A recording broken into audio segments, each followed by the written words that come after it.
Danang mencari nomor ponsel raja. Ia mengirim pesan dan mengajaknya untuk bertemu di kafe dekat taman kanak-kanak. Ia semakin resah dengan sikap raja yang mengejar ratu terang-terangan di depannya. Ratu adalah calon tunanganku. Aku tidak akan membiarkan laki-laki lain mendekatinya, ucapnya dalam hati. Ia pergi ke kafe dan tiba lebih dulu dari raja. Ia duduk menunggu sambil mengirim pesan kepada ratu. Bertanya apakah ratu sudah makan malam dan pertanyaan ringan lainnya. Saat raja tiba-tiba duduk di depannya, ia mematikan ponselnya. Namun, tanpa sengaja ponselnya malah berada di posisi memanggil. Danang tidak suka memakai kunci ekstra atau memakai kata sandi dan sebagainya. Ponsel itu ditaruh terbalik di meja, posisi layarnya berada di bawah, sehingga ia tidak tahu kalau ponselnya dalam keadaan memanggil. "Ada apa memanggil saya, Pak?" tanya raja santai. "Kamu menyukai ratu? Kalau ya kenapa?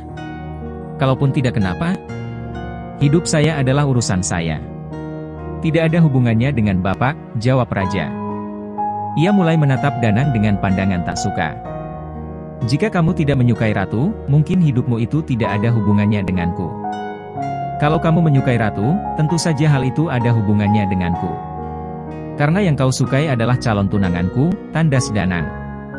"Pertama, baru calon. Kedua, apa Bapak yakin Bu Ratu mencintai Bapak? Ketiga, kalian dijodohkan. Zaman apa ini? Masih musimnya, menikah karena dijodohkan," cibir raja. "Itu urusan kami, bukan urusanmu. Kamu hanya perlu menjawab, ya atau tidak," tanya Danang kembali. "Ya, saya menyukai ratu." Prang! Ponsel yang sedari tadi menempel di telinganya, terjatuh dan hancur berantakan. Ratu menganga mendengar pengakuan raja di seberang telepon. Nomor yang tidak sengaja terpanggil oleh Danang adalah nomor ponsel ratu. Ia tertegun, terduduk di tepi ranjang.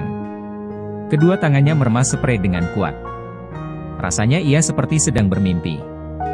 Selama ini, raja terus menggodanya. Namun, tidak pernah mengatakan dengan serius kalau ia menyukainya. Jadi, dia benar-benar menyukaiku? Ada rasa bahagia, tetapi juga bimbang. Ia sudah menentukan tanggal pertunangan bersama Deki dan Sony. Kedua keluarga sudah sepakat. Ia tidak mungkin menggagalkan pertunangan antara dirinya dan Danang. Ratu menangis terseduh. Hatinya terbuka untuk mencintai. Namun, cintanya terbuka bukan untuk Danang, calon tunangannya. Cinta itu justru untuk raja, muridnya sendiri. Deki yang sedang menonton televisi, terkejut saat mendengar Ratu menangis. Ia mengetuk pintu kamar Ratu berkali-kali. Namun, Ratu terus menangis. Tangisannya begitu menyayat hati. Andai Deki masih sekuat dulu, ia pasti sudah mendobrak pintu itu. Kini, ia hanya bisa menelepon Danang untuk datang ke rumahnya. Setengah jam kemudian, Danang tiba. Ia meninggalkan raja begitu saja di kafe. Panggilan telepon dari Deki membuat Danang panik. Tidak terkecuali raja. Ia samar-samar mendengar suara orang yang menyebut nama Ratu. Raja juga khawatir, tapi ia tidak mungkin datang ke rumah Ratu bersama Danang. "Ada apa Om?" tanya Danang saat turun dari mobil.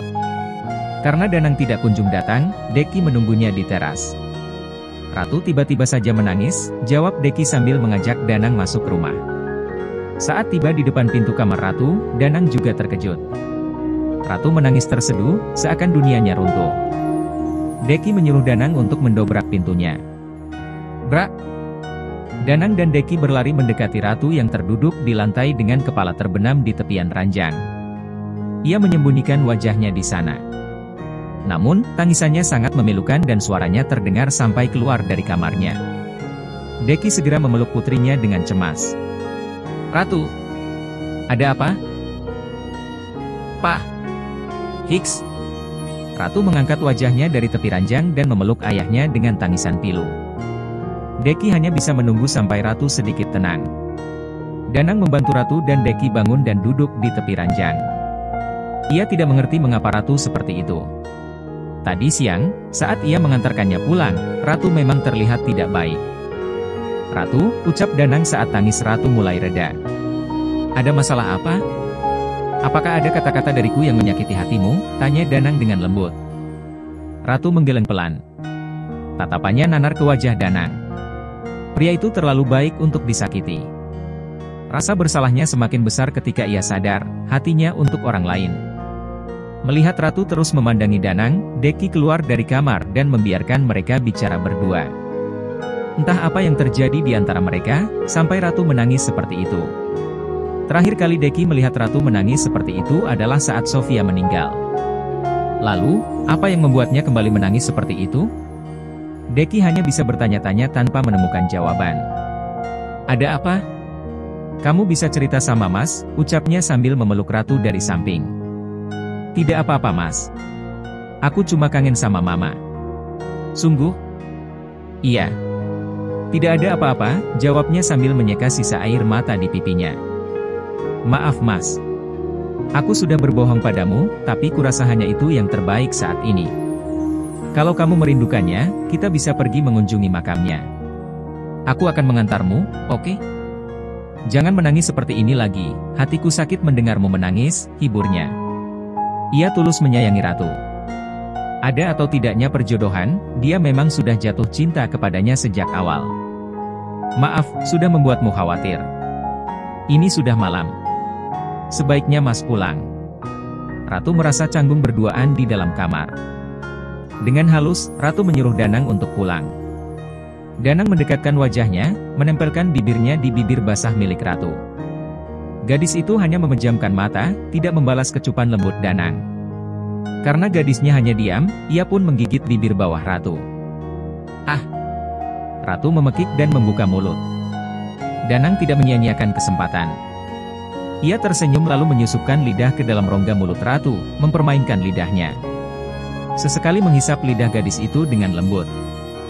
Danang begitu mahir berciuman, membuat Ratu gelagapan dan bibirnya mulai bergerak membalas pagutan mesra itu. Terdengar bunyi kecapan lidah dan bibir yang sedang bertarung, saling memutar dan bertukar saliva. Sampai Ratu hampir kehabisan napas. Ia mendorong Danang yang tersenyum penuh kepuasan. Huf, huf. Ratu terengah-engah. Entah berapa menit lamanya mereka berciuman, sampai Ratu terlihat kelelahan. Mas, pulang, ucapnya sambil mendorong tubuh Danang untuk pergi. Cuk! Mas akan pergi. Hari Minggu kita kunjungi makam ibumu. Sekarang kamu tidur, jangan lupa mimpikan Mas, pamit Danang sambil membelai pipi Ratu. Gadis itu tersenyum. Ia mengantarkan Danang sampai di pintu gerbang. Setelah mobil itu tidak terlihat, Ratu menghela napas panjang lalu berbalik. Melangkah masuk rumah dengan langkah berat. Ia menyesali kebodohannya. Mengapa aku harus terbuai dengan kecupannya dan membalas? Dasar bodoh! Ratu memaki dirinya sendiri dalam hati. Setelah Ratu masuk rumah, Raja keluar dari warung kopi di seberang rumah Ratu. Lampu kamar Ratu tidak pernah dimatikan, membuat bayangannya di dekat tirai kamar terlihat jelas oleh Raja. Saat ia berciuman dengan Danang, Raja juga melihat bayangan mereka berdua dengan hati yang terasa teriris-iris. Raja mengingat dengan jelas, berapa lama mereka saling berpagut. Ia tersenyum kecut. Melirik ke motor lalu naik di atasnya.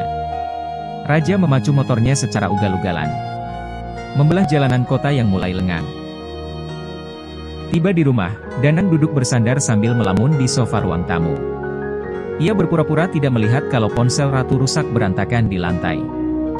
Ia melamun karena menyadari sesuatu. Ratu pasti mendengar pembicaraannya dengan Raja. Danang melihat kembali daftar panggilan teleponnya. Saat ia menaruh ponselnya di meja kafe, ia tidak sadar kalau ponselnya memanggil nomor Ratu.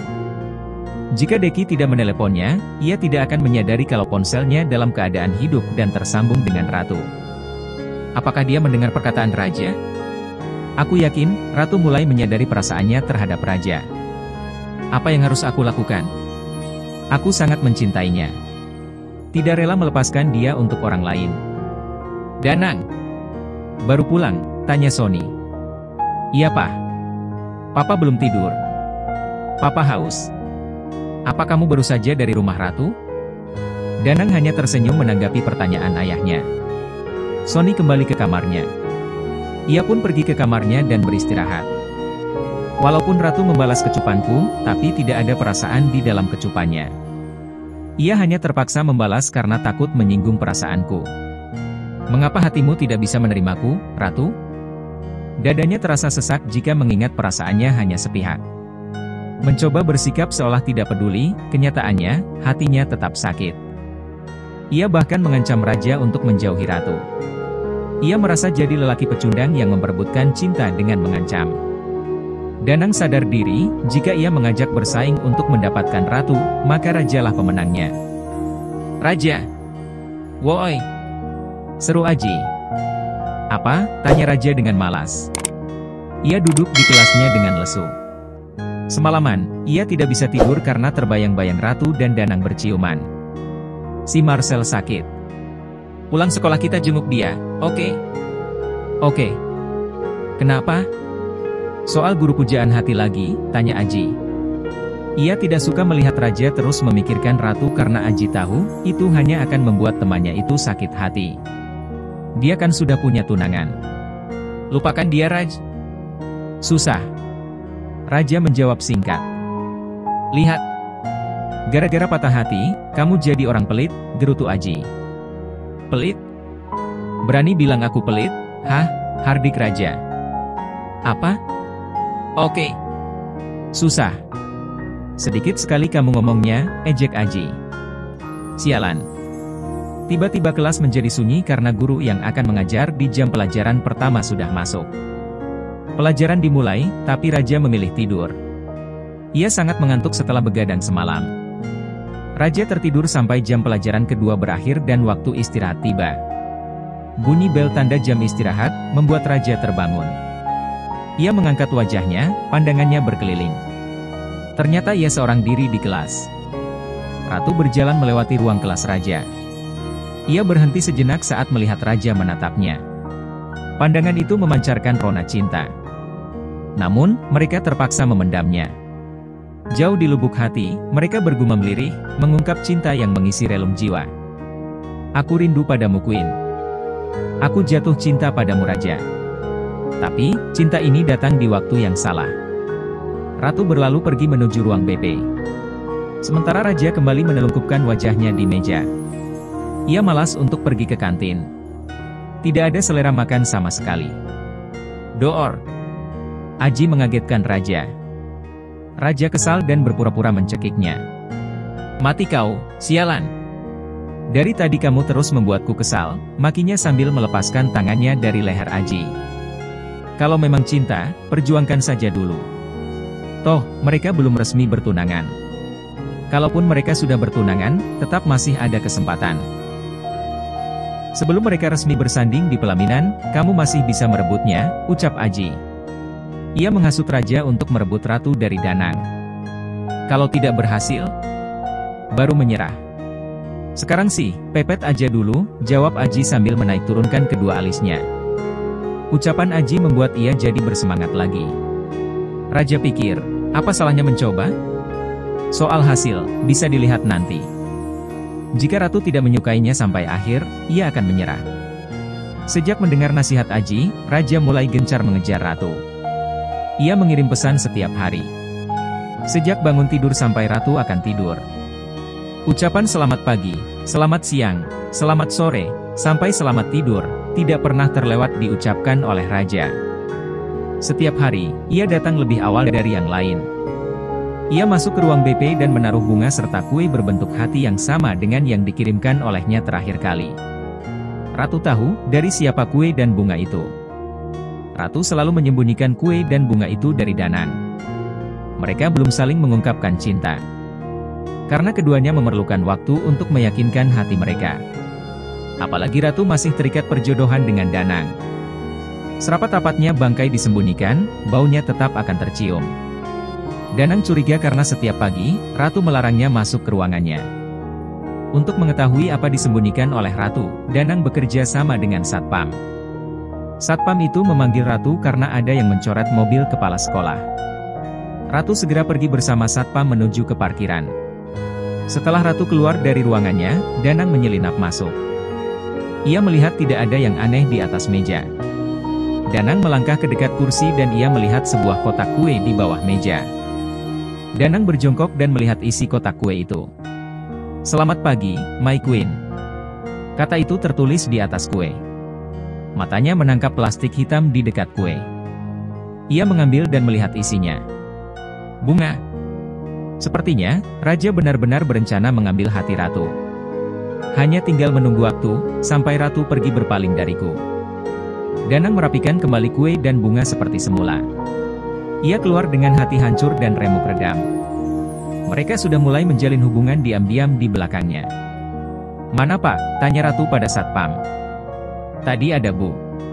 Saya melihat anak laki-laki berjongkok di sini dan mencoret mobil kepala sekolah, jawab satpam. Ia memang disuruh untuk membohongi ratu oleh Danang. 1 lembar uang pecahan 100.000, membuat satpam itu rela berbohong. Bapak ada-ada saja.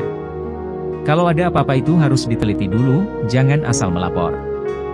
Ya sudah, Bapak kembali ke pos. Saya mau sarapan, ucap ratu sambil berlalu dari parkiran. Pak Danang sudah selesai belum ya? Ah, masa bodoh. Yang penting, saya sudah membawa Bu Ratu keluar. Satpam itu merogoh uang di saku baju seragamnya lalu menciumnya. 100.000, ucapnya sambil tersenyum senang. Jam istirahat, Ratu memakan kue dari Raja dengan senyuman manis yang tak henti menguar. Danang mengintip dari kaca jendela ruangan Ratu. Ia melihat Ratu sangat senang memakan kue itu. Sesekali, Ratu mencium bunga mawar merah itu. Pantas saja dia selalu menolak jika aku mengajaknya ke kantin, rupanya karena itu. Apa kamu tahu sakitnya hatiku ini seperti apa, lirihnya. Ia pergi ke lapangan basket. Bermain dengan anak-anak yang sedang beristirahat sambil bermain basket. Ia ingin mengalihkan pikirannya dari Ratu dan Raja. Kenyataannya, semua tidak semudah membalikan telapak tangan. Hari pertunangan mereka tinggal 3 minggu lagi dan hati Ratu sudah mulai terbuka untuk pria lain. Mungkinkah pertunangan itu akan terjadi dan berjalan sesuai rencana? Danang hanya bisa menanti dan menanti, walaupun tak pasti.